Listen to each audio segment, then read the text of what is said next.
se você quer aprender a palavra de Deus, se edificar na palavra de Deus, né? Eu quero dizer pelo menos 2 motivos pelos quais você deve aprender e aprender a palavra de Deus.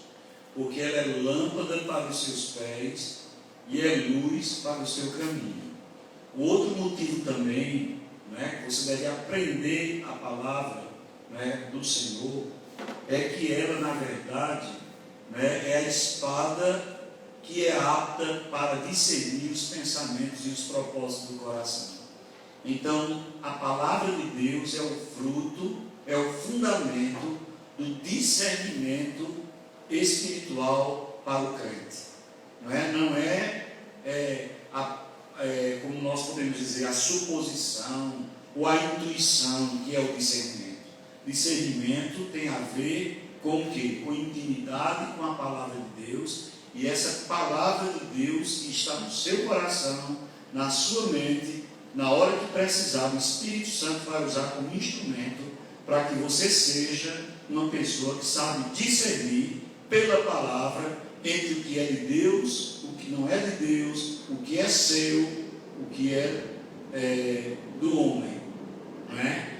E também a gente precisa estudar a palavra de Deus, porque ela, segundo o Salmo 19, ela é perfeita e restaura a alma, né? Então somente a palavra tem esse poder, né? Muitas pessoas acreditam que a alma, que a psique, né, que há aquele sentimento de revolta, de pessimismo, de fraqueza, né, de angústia, né, de temperamento muitas vezes medroso, tímido, às vezes uma pessoa cheia de complexos, né, na verdade, né, eu quero dizer que há uma promessa para você na palavra de Deus, que diz que a lei do Senhor é perfeita e restaura a alma. E a alma nada mais é do que a psique, de que esses sentimentos que estão dentro de cada um de nós, crentes que estão na nossa mente, formatados na nossa personalidade, e que nada, na verdade, pode restaurar, senão a palavra de Deus, que tem esse poder de fazer o tímido um corajoso, né? De fazer um complexado, uma pessoa totalmente que se aceita, né? Que se vê como obra-prima de Deus, né? De repente, né? Você tem aquela timidez e tem a coragem, e de repente aquela pessoa revoltada, ser aquela pessoa doce, gentil, né? Tudo isso a palavra de Deus faz com você. Então veja quantos motivos, eu estou dando apenas 3 motivos para você estudar a palavra de Deus. Do contrário, você vai continuar sendo quem você é, e talvez até realmente crente, salvo, mas com tantas pendências na sua alma, sem desfrutar das benesses do reino de Deus, da palavra do Senhor. Então esse é o convite que eu lhe faço para estudar a Bíblia. A palavra de Deus tem esse poder. E no capítulo 10, versículo 17, eu vou ler aqui um texto das Escrituras, não é? E o texto das Escrituras tem como título, né? Como a gente deu um título para esse texto, que é exatamente para essa história, para essa narrativa, né? O chamado radical de Jesus. Não é? Porque quando nós pensamos no chamado radical de Jesus, eu queria que você pensasse exatamente, né, nessas 3 palavras: chamado, radical e essa expressão aí de Jesus. Tá certo? Nós vamos explicar bem direitinho para que a gente possa crescer. Diz assim no capítulo 10 de Marcos, versículo 17: E pondo-se Jesus a caminho, correu um homem ao seu encontro, e ajoelhando-se, perguntou-lhe: Bom mestre, que farei para herdar a vida eterna? Respondeu-lhe Jesus: Por que me chamas bom? Ninguém é bom senão um, que é Deus. Sabes os mandamentos: não matarás, não adulterarás, não furtarás, não dirás falso testemunho, não defraudarás ninguém, honra teu pai e a tua mãe. Então ele respondeu: Mestre, Tudo isso tenho feito, observado desde a minha juventude. E Jesus, fitando o amor, e disse: só uma coisa te falta. Vai, vende tudo o que tens, dá aos pobres, e terás um tesouro no céu. Então vem e segue-me.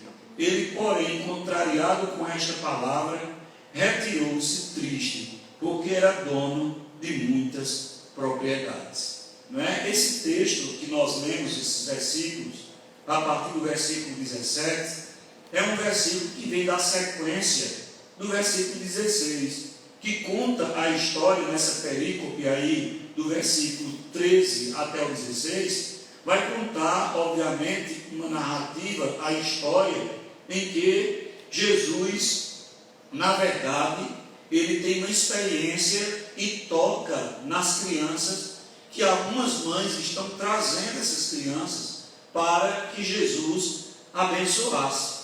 Né? Nós sabemos, por exemplo, que Jesus era uma figura do ponto de vista da sociedade contraditória. Né? Não é fácil, por exemplo, se acreditar numa pessoa que alguns aplaudem e que outros, principalmente as autoridades religiosas, estão de alguma maneira questionando a sua identidade. É muito difícil, né? E de repente, essas mães, na verdade, elas estão ali, eu acredito que as crianças estão percebendo, estão vendo Jesus, estão ali brincando, quem sabe, em algum lugar, ou caminhando, e de repente diz a palavra de Deus que lhe trouxeram, certamente foram os pais ou a mãe, algumas crianças, para que as tocasse, mas os discípulos os repreendiam. Jesus, porém, vendo isso, indignou-se e disse: deixai vir a mim os pequeninos, não os impeçais, porque dos tais é o reino de Deus. Em verdade vos digo, quem não receber o reino de Deus como uma criança, de maneira nenhuma entrará nele. Então, tomando-a nos braços e impondo-lhes as mãos, as abençoava. Eu não sei se você consegue, na verdade, perceber a atitude de Jesus em relação a essas crianças, que certamente deviam estar correndo, brincando, porque criança é criança, e sempre foi criança em todo lugar, em todo tempo. Criança, não é na verdade, esse ser não é, que de alguma maneira quer brincar, quer estar ali brincando, às vezes não sabe nem o que está acontecendo, mas aproveita tudo é festa. Não é? E de repente, eu acredito que essas crianças deveriam estar como? Vocês podem imaginar, essas crianças deveriam estar suadas, deveriam estar, quem sabe, sujas por conta das brincadeiras, porque lá não tinha essas estradas que nós temos aqui, certamente. Mas a Bíblia diz que Jesus não somente reclamou aos discípulos que estavam impedindo que essas crianças chegassem até ele, como também tomou essas crianças nos braços, impôs as mãos sobre elas e as abençoou. E que coisa gloriosa, né? Uma mãe, né? E essas mães, de repente, deixar que aquele homem que tinha uma reputação, entre aspas, questionável pelos religiosos, abençoarem quem? Seus filhos, né? Suas crianças. E Jesus chega a fazer algumas afirmações a respeito até mesmo das atitudes daquelas crianças. Você vê, os pais às vezes têm os seus filhos, né, e de repente às vezes criam até uma barreira na relação dos pais, mas as crianças, né, às vezes é uma bobagem muito grande um pai brigar com o outro por causa da briga dos filhos das crianças, porque no final das contas as crianças depois estão todas brincando, amigas, e os pais com problema de relacionamento. Por quê? Porque elas se esquecem. Com facilidade as crianças relevam, se esquecem, não guardam, não guardam mágoa, não guardam rancor. Elas querem apenas elas querem viver e querem crescer. E assim também Jesus disse que o crente deve ser como estas crianças. Deve agir como tal. E logo após esse momento assim, com essas crianças todas, chegando perto de Jesus, Jesus abençoando, tocando, impondo as mãos, dando uma bênção. Feliz da mãe que tem um filho abençoado por Jesus. É uma dádiva, é uma maravilha. Imagina você ter um filho que está nos braços de Jesus e Jesus levantando a mão e impondo. Meu Deus, que alegria, que coisa maravilhosa, não é? Dá uma força muito grande, dá uma bênção. Eu tenho certeza que uma criança que foi abençoada por Jesus, até Jesus impondo as mãos, era uma coisa fantástica. E eu fico pensando, né, quando eu morei na Inglaterra, eu morei em uma casa que tinha 5 filhos, e lá tinha um retrato de um líder religioso a nível mundial, que pegou essa criança, ele teve a oportunidade de ficar no braço dessa pessoa, né? E infelizmente esse filho que ficou, né, nos braços desse líder religioso foi o que mais, e era o que mais estava dando trabalho, era o que mais teve problema, era o que mais estava dando dor de cabeça, né? Mostrando na realidade, meus queridos irmãos, eu tenho certeza que aquelas crianças que foram colocadas nos braços de Jesus, tiveram a imposição em mãos de Jesus, e estavam nos braços de Jesus e foram abençoadas por Ele, com certeza foram filhos que deram muito gosto, foram filhos realmente que tiveram as suas vidas marcadas pela bênção de Deus.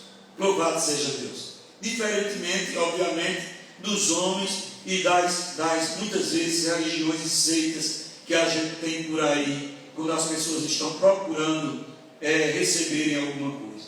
E é nesse burburinho aí que de repente aparece um jovem crente, né? Porque as Escrituras mostram, e não dá um nome a ele, diz apenas o texto que ele era um jovem que possuía riqueza, né? É um jovem que até acredita em Jesus, ele concorda, né? Ele tem convicção mental de que Jesus é realmente o Messias, a ponto de se prostrar diante de Jesus, porque um judeu não faz isso, né? Os judeus não se prostram diante de outro, né? Mas ele acreditou realmente em Jesus, nesse sentido aí, ajoelhando-se, perguntou: mestre, que farei para herdar a vida eterna? E é interessante que esse jovem tinha essa curiosidade, né? Ele queria, mas muitas vezes a gente quer saber da verdade, mas não quer viver a verdade. A gente às vezes quer saber de algo, mas quando aquele algo faz a gente se comprometer com aquilo ali, a gente de repente dá um freio, né? A gente se volta e a gente percebe que ele, como um jovem crente, ele tinha um desejo e ele queria saber como chegar, como herdar a vida eterna.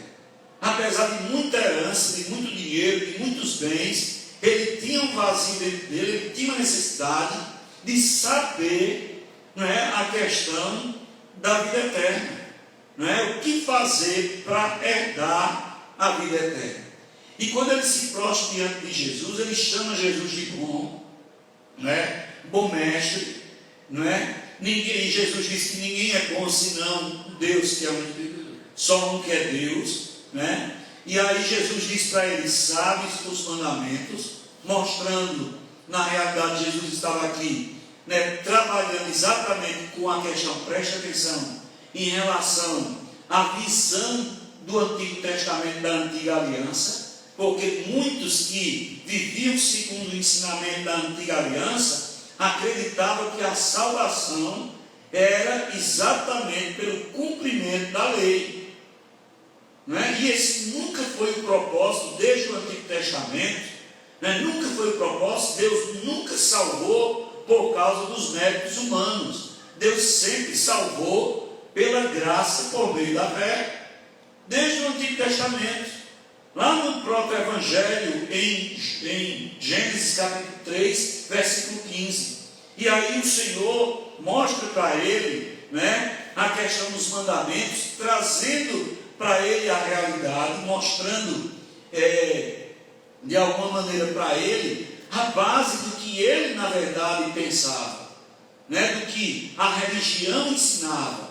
você sabe os mandamentos, né? Não matarás, e aí ele vai dizer, não adulterarás, não matarás, não furtarás, não dirás falso testemunho, não defraudarás ninguém, honra teu pai e a tua mãe. Então ele respondeu, né? Aí veja que tudo isso Jesus traz para ele uma reflexão, mostrando a questão dos mandamentos.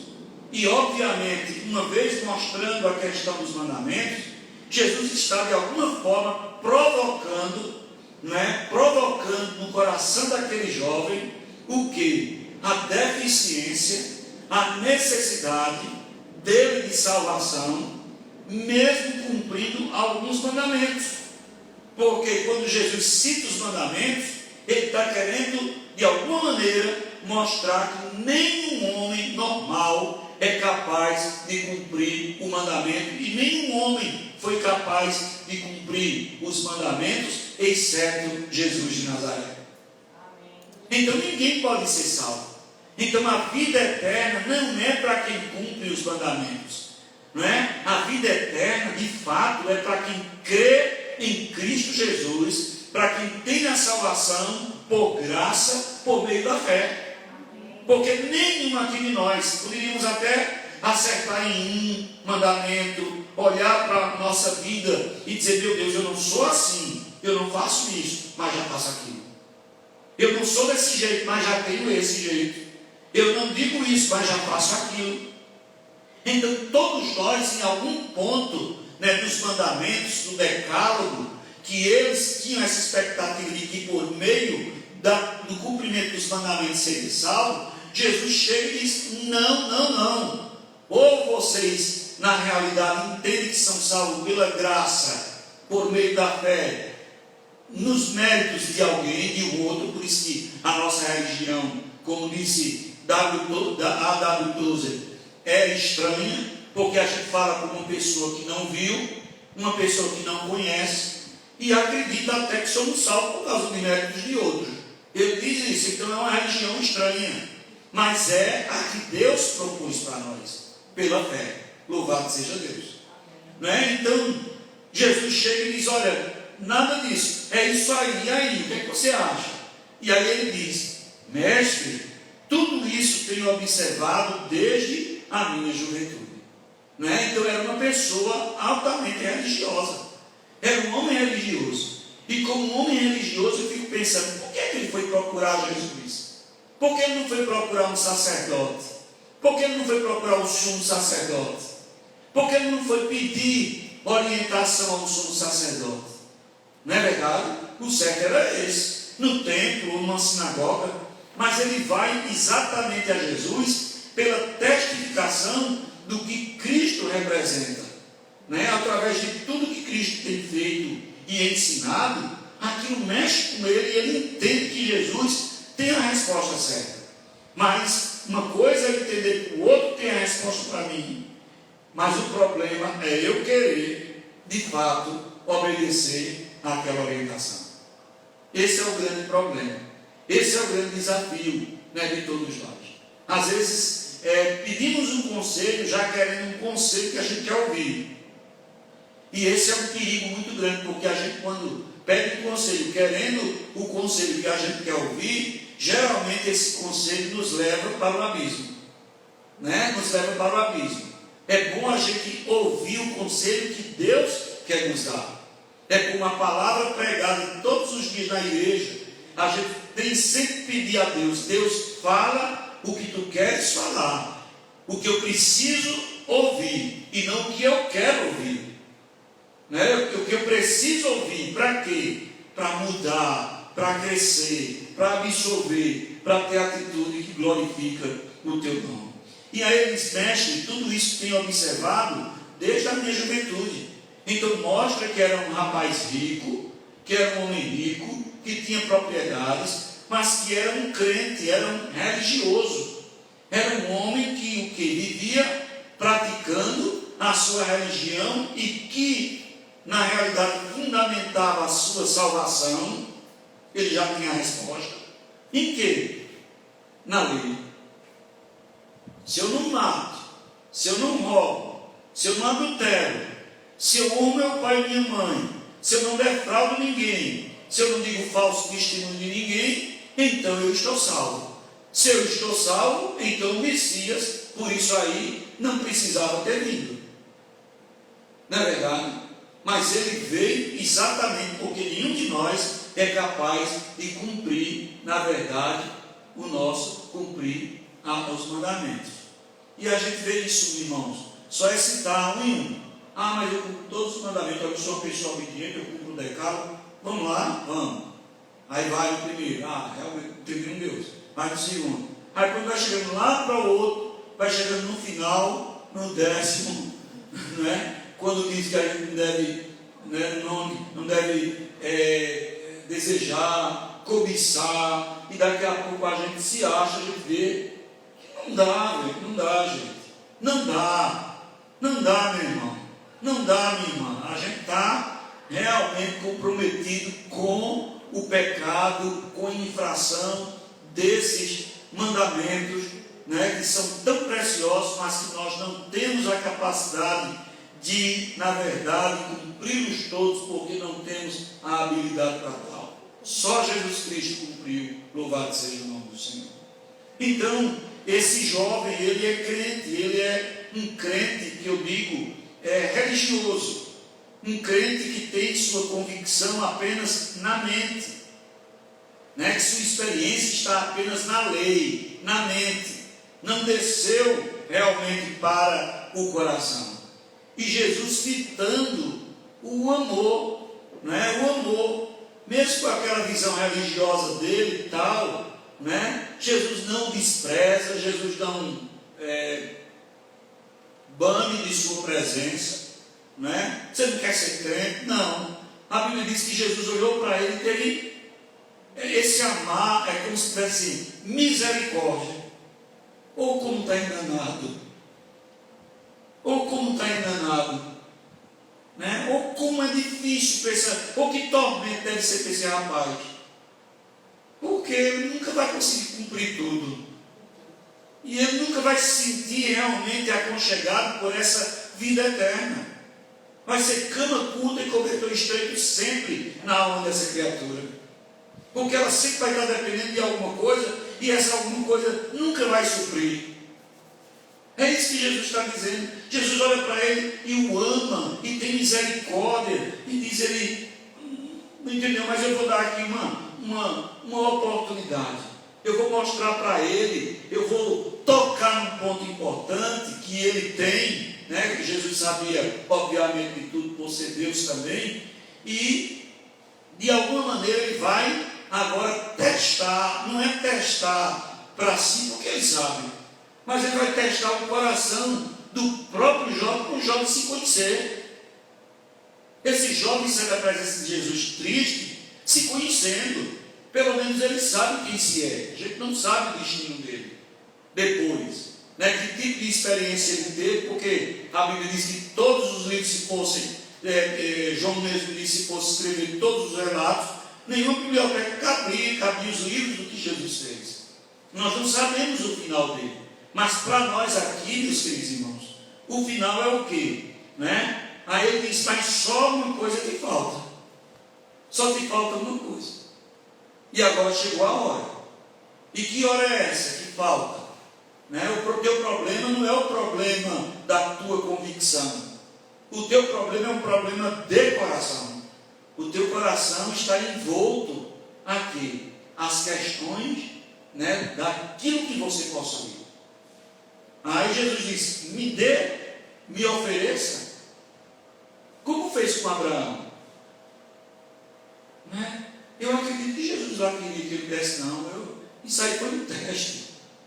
Vocês lembram que Deus, quando pega Abraão e manda Abraão ir lá oferecer o filho o Isaac, levar Isaac até o altar, e na hora que vai ali, existe todo um contexto, não somente de provar a Isaac e o privilégio que Isaac teve de ter um pai totalmente crente, um pai que amava mais a Deus do que a ele mesmo. Isso traz uma segurança imensa.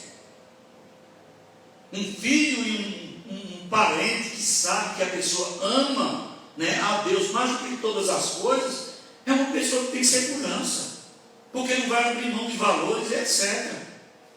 E aqui, meus queridos irmãos, eu acredito que foi mais um teste.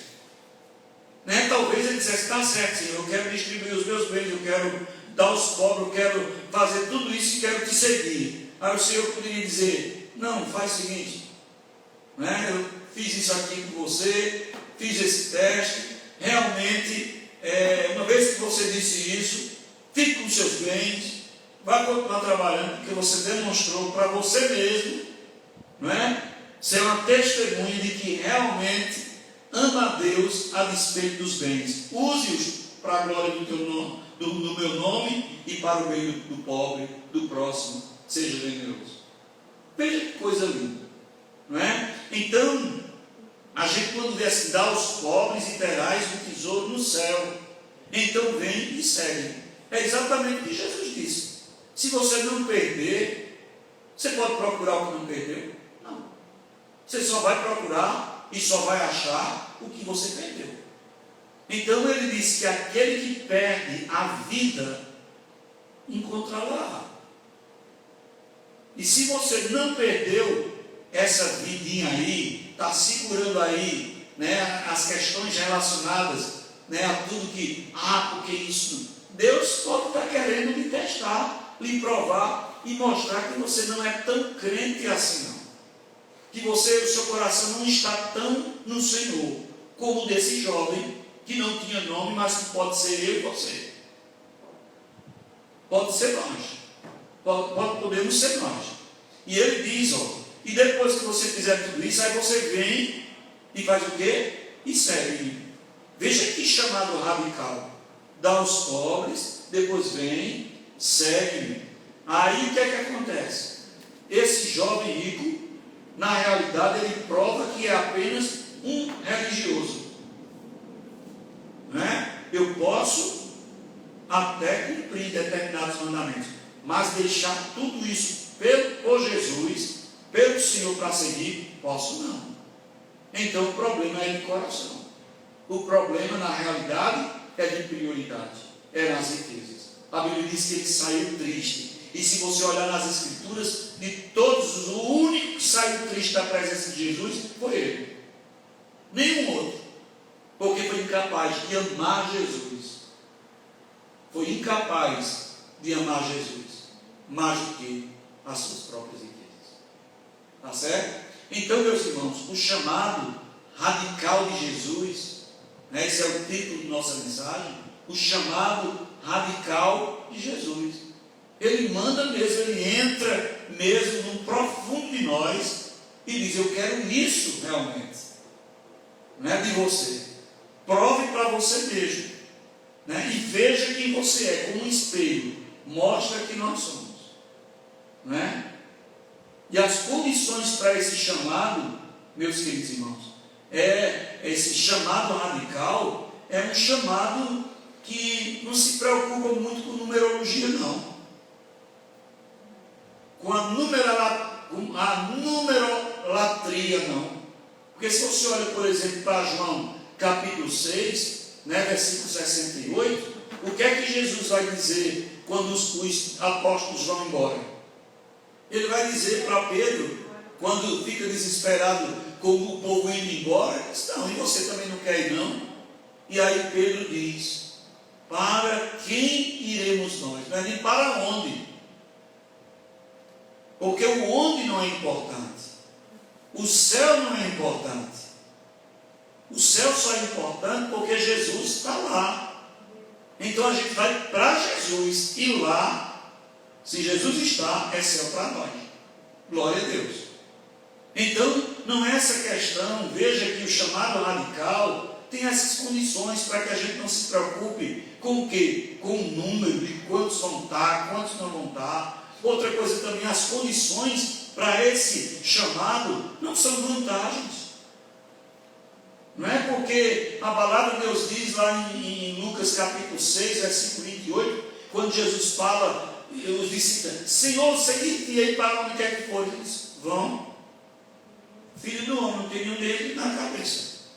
Daqui a pouco, quando ele disse isso, cada um começou a dar a sua desculpa. Então deixa eu primeiro fazer aquilo. Sabe aquela coisa de repente você dizer as condições, está tudo certo, a pessoa está, mas quando você diz uma determinada condição que é contrária à expectativa da pessoa, ela simplesmente vai pela tangente. Foi isso que fizeram esses discípulos. Não é? Deixa primeiro sepultar. Né? As condições desse chamado é não focarmos em numerolatria. Nem toda igreja cheia, lotada, significa que é bênção. Certo? Significa que estou seguindo a Jesus, a palavra do Senhor. Né? O chamado radical de Jesus também não traz para nós, às vezes, muitas vantagens. Porque ele diz lá no capítulo 14 de João, também ele fala o quê? Não se turbe o vosso coração, crede em Deus, crede também em mim. Na casa de meu pai há muitas mansões. A nossa mansão é lá, não é cá. Não é cá. E a gente não entende isso, a gente parece que quer aqui. Glória a Deus, se Deus quiser dar aqui, amém. Mas essa não deve ser a prioridade do discípulo de Jesus, daquele que radicalmente foi chamado por ele. Não são as vantagens. Pelo contrário, Jesus não tem nem casa. Ele disse que pelo contrário nós teríamos o quê? Muitas dificuldades. Não é? Nós seríamos levados aos governadores, ameaçados pelos governadores, que nós não tivéssemos medo, porque quando a gente abrisse a boca, a palavra que ia sair da nossa boca era o Espírito Santo que ia dar. Isso está em Mateus 8, 20, Mateus 10, 18, está falando também a respeito de 10, 18, está falando para nós desse...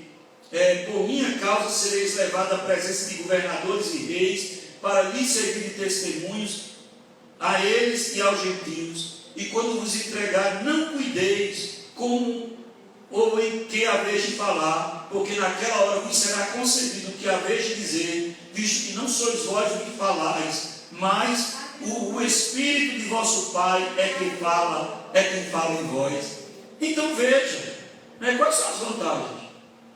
Ser levado aos governadores, não é? Em Mateus 4, 20 também vai dizer, não é? Que então eles deixaram imediatamente a rede e os seguiram. Vai falar sobre isso também, não é?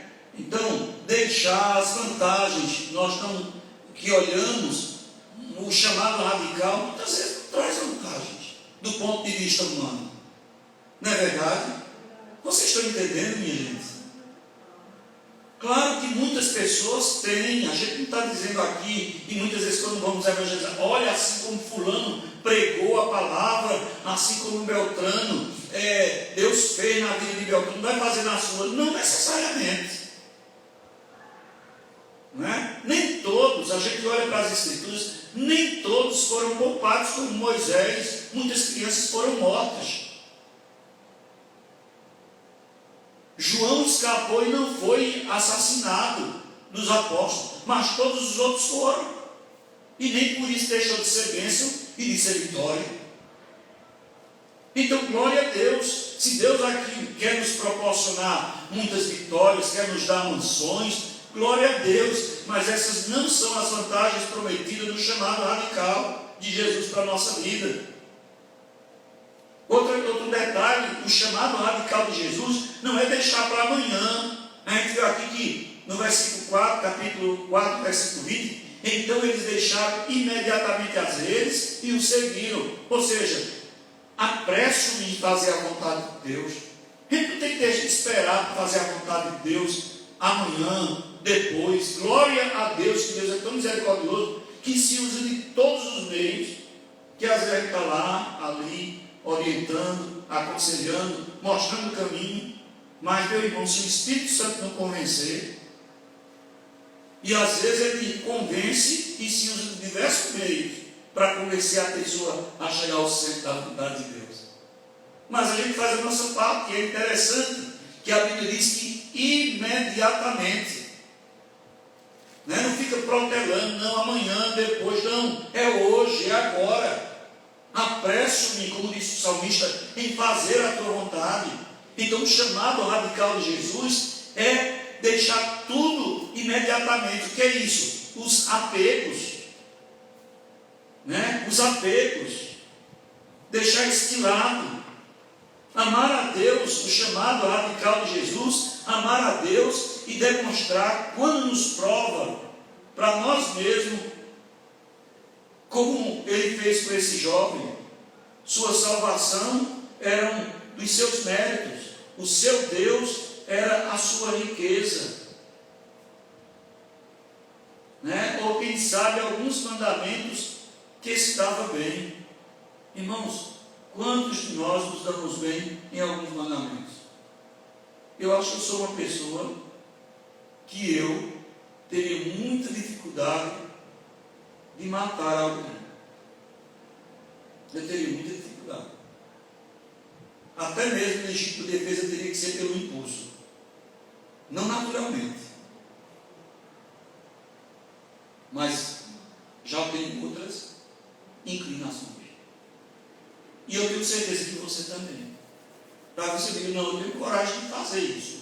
Vinha, não tenho nem problema, eu não pensei duas vezes. Mas, de repente, você seja uma pessoa que já tem outra inclinação correta diante do Senhor. Então, a Bíblia diz também que era de todo o coração. O chamado radical de Jesus não é de coração partido, gente. Quem gosta de pedaço é Satanás. Para vocês terem ideia, Moisés, quando despertou o povo, dispersou e fez com que o povo, permitiu que o povo fosse embora. Ele, o faraó, pediu a Moisés que deixasse pelo menos as crianças. Como Moisés deixa, então deixa os bois. E aquela expressão bonita de Moisés foi: nem uma unha ficará. Porque com Deus é assim, é de todo o coração. Por isso que é radical. É radical o chamado, não é fácil. É radical. O chamado de Jesus é radical, de todo o coração, de toda a tua alma, de todo o teu entendimento. É de todo o coração. E tudo isso eu digo para você, no discipulado, que nós estamos aqui no discipulado, você que está em casa também está no discipulado de Jesus, é um processo. Um processo que dói. Um processo que lhe desafia. Louvado seja Deus. Então, de todo o coração, porque como diz em Marcos 7,6, bem profetizou Isaías: este povo me honra com os lábios, mas o coração está distante de mim. Se a gente vier aqui na igreja, gente, os lábios estão louvando, mas o coração não é quebrantado. O coração não é quebrado a Jesus. O coração não é do Senhor. E ele disse, bem que disse Isaías: este povo honra-me com os lábios, mas o coração está distante de mim. E em 2 Timóteo, capítulo 1, versículo 5, o Senhor diz, ali Paulo escrevendo a Timóteo, diz que a fé de Timóteo é uma fé sem fingimento. É outra coisa. Porque nós temos padecido. Porque como igreja e como cristãos, nós não vemos os frutos do nosso discipulado, da nossa evangelização, da nossa multiplicação, do nosso trabalho. Porque infelizmente, a nossa fé muitas vezes é uma fé fingida. Porque quando chega a hora da prova, a gente mostra o que de fato está dentro de nós, está no nosso coração e na nossa mente. Isso é muito sério. Em Lucas, capítulo 20, versículo 47, Lucas 20, 47, diz o seguinte, os quais devoram as casas das viúvas e para os justificar fazem longas orações. Estes sofrerão juízo muito mais severo. Ele está falando de quê? Do fingimento, dos hipócritas, dos fariseus que faziam longas orações, no entanto, estavam o quê? Explorando as viúvas, Estava fazendo o quê? Faziam longas orações para se justificar. E você pensa que não tem gente que não faz isso? Às vezes, para justificar as suas atitudes malignas contra alguém, entra no louvor, entra na pregação, vai fazer uma coisa simplesmente para poder se livrar das responsabilidades diante do Senhor e desse chamado radical que Deus lhe fez. E meus queridos irmãos, fé sem fingimento. Então, o chamado radical implica, eu digo que o chamado é tão radical que é muito mais do que não beber, não fumar. Olha, implica nestas coisas todas que a gente viu aqui e também nessas outras, obviamente, mas o chamado radical é tão profundo que chama esses que foram chamados. Isso não é para crente, não. Isso não é para incrédulo, não é para crente. Para aqueles que foram chamados pelo Senhor. Orar pelos inimigos. Orar pelos que nos perseguem. Minha gente, orar pelos nossos inimigos. E orar pelos que nos perseguem, mas não é aquela oração do precatório, não. Imprecatório, não. Não é aquela oração, Senhor, mata aquele que está perseguindo, não. É aquela oração do quebrantamento, aquela oração que você olha para aquela pessoa e diz, Senhor, perdoa, porque não sabe o que se fazem. É aquela oração tipo de oração de Estevão e de Jesus. Jesus orou dizendo o quê? Pai, perdoa-lhes, porque não sabem o que fazem. No dia que Estevão estava o quê? Ali também sendo apedrejado, antes do apedrejamento, ele olhou e disse, Senhor, não lhes imputes este pecado. É esse tipo de oração que a Bíblia fala em Romanos 12, 20, Se teu inimigo tiver fome, dá-lhe de comer, se tiver sede, dá-lhe de beber, orai pelos que nos perseguem, porque fazendo assim, estarás amontoando brasas vivas na sua cabeça. Louvado seja Deus. Amém, igreja? É exatamente isso, por isso que o chamado é extremamente radical. E não é fácil. Se tem um lugar onde a gente não teria liberdade, e muita gente pensa que, ser crente para ter liberdade, para fazer o que eu quiser. Não.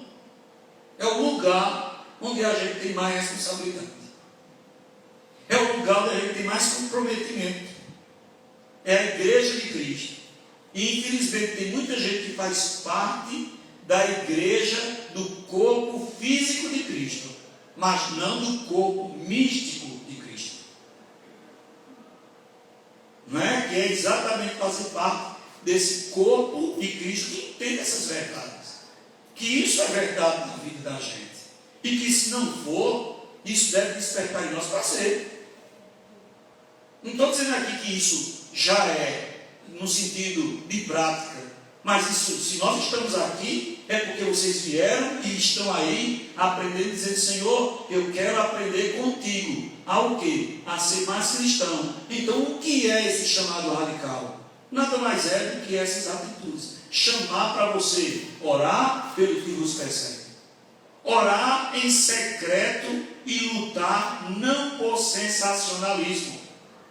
Jesus disse, quando orares, entra no teu quarto, em secreto. E em secreto, sabe por quê? Porque os fariseus estavam o quê? Se usando daquele ato religioso para sensacionalizar. Todo mundo olhar e dizer, eita, fulano, olha como é crente, olha como é isso. Não, Deus é que conhece, Deus é que sabe. Entra no teu quarto, ora. Não significa também que a gente não vai aqui orar em público, fazer nossa oração em público, de forma nenhuma. Mas se ela tiver uma motivação errada, está errado. O chamado radical de Cristo é o chamado de orar em secreto e lutar não por esse sensacionalismo.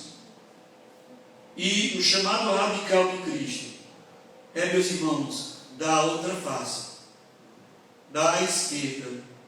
Se bateram na esquerda, oferece à direita.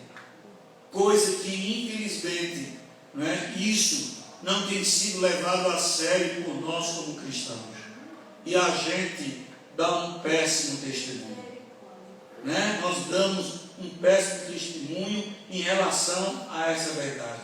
Porque se alguém me bate na esquerda e eu ofereço à direita, eu posso, através dessa atitude, gerar naquele que fez aquilo o arrependimento, quebrantamento. Ela pode se constranger àquela atitude e ser alcançada por graça. É isso que Jesus estava querendo dizer. Mas qual é o nosso grande problema? Bateu na esquerda, a gente voa em cima, para também acertar a esquerda e a direita do outro. Né? E aí o que é que acontece? Confusão. Confusão e não cristianização. Né? O chamado radical de Jesus que nós queremos nesta noite compartilhar é a fazer a vontade de Deus. Cultuar com 2 ou 3, fazer a vontade de Deus. Estamos aqui cultuando com alguns da igreja. Glória a Deus que temos aqui algumas pessoas esperando que na próxima quinta-feira, você que pode vir, já venha. Né? Porque o culto para a live é para aqueles que realmente não têm condições. Mas para você, não se acomode, vença. Não vamos dar lugar ao nosso comunismo nem à nossa carne. Vamos estar aqui na casa do Senhor. E a Bíblia mostra claramente fazer a vontade de Deus. Fazer a vontade de Deus para quê? Para quem? Para 1, para 2. Filipe, a Bíblia diz que ele pregava para as multidões. Mas teve um dia que ele foi transladado, levado lá para o deserto para pegar para um só, uma carruagem. Sabe por quê? Porque uma alma vale mais do que o mundo inteiro. Então o chamado radical de Cristo, né, é chamar a nós a fazer a vontade de Deus, tanto para um, como para a multidão. A pessoa só quer ver, eu garanto que se a igreja estivesse lotada aqui, algumas pessoas estariam aqui. Se soubesse que a quinta-feira estava lotada, viriam. Porque tem oportunidade de vir. Não é porque parece que a coisa só funciona, não. Jesus disse: onde estiver 2 ou mais reunidos em meu nome, eu estou no meio deles. Portanto, Ele está aqui e está aí em sua casa, principalmente você que está com dificuldade de estar aqui. Fazer a vontade de Deus. E para finalizar, meus irmãos, o chamado radical de Jesus é entendermos que nós não pertencemos a nós mesmos. O crente, vamos dizer juntos, o crente e o cristão regenerado não pertence a ele mesmo. Portanto, ele não pode fazer a sua própria vontade, porque ele não se pertence. Ele pertence a Jesus. Isso está escrito, irmãos, em 1 Coríntios 6, 19. O nosso corpo é santuário do Espírito Santo, não sabeis? E não sabeis que vocês não pertencem a vocês mesmos? Então a gente vai ter que levar isso a sério. Isso a sério do ponto de vista rumo à maturidade espiritual. A gente tem que levar isso aqui a sério na nossa vida, rumo ao nosso crescimento e à maturidade espiritual. Porque, como o apóstolo Paulo disse, quando eu era menino, falava como menino, agia como menino. Mas agora que já sou maduro, não é possível. Então a gente está aqui buscando maturidade. E agora a gente não se pertence. Né? Não vou dizer aqui, eu vou fazer isso e pronto. Não. Eu vou fazer, tenho esses planos, posso fazer planos, mas a resposta certa dos lábios vem do Senhor. E em último lugar, o chamado radical de Jesus, como nós vimos aqui, que foi tão radical para aquele jovem rico, vender tudo, dar aos pobres e depois seguir. Que chamado radical! Né? Esse chamado radical de Jesus é também o chamado para nós. Radical é tão radical que ele diz: aquele que põe a mão no arado não pode mais olhar para trás, porque se olhar para trás, não está apto para o reino de Deus. Isso está escrito em Lucas 9, 6. E ainda ele diz em Mateus 7, 13: entrai pela porta estreita. Quer dizer, não olhar para trás. E a porta é tão estreita que para quem entrou, não sai mais. Louvado seja Deus. Esse é o chamado radical do Senhor para as nossas vidas. Não é que deve estar latente no nosso coração. Ele não simplesmente chamou isso, venham para cá, a hora que vocês quiserem, está tudo certo. Não. O chamado foi radical, foi sério, foi com coisas que mexem na nossa estrutura para sermos realmente uma bênção diferente na presença de Deus. Que Jesus te abençoe e que você lembre disso, desse chamado glorioso que Jesus fez a você radicalmente. Em nome de Jesus. Amém.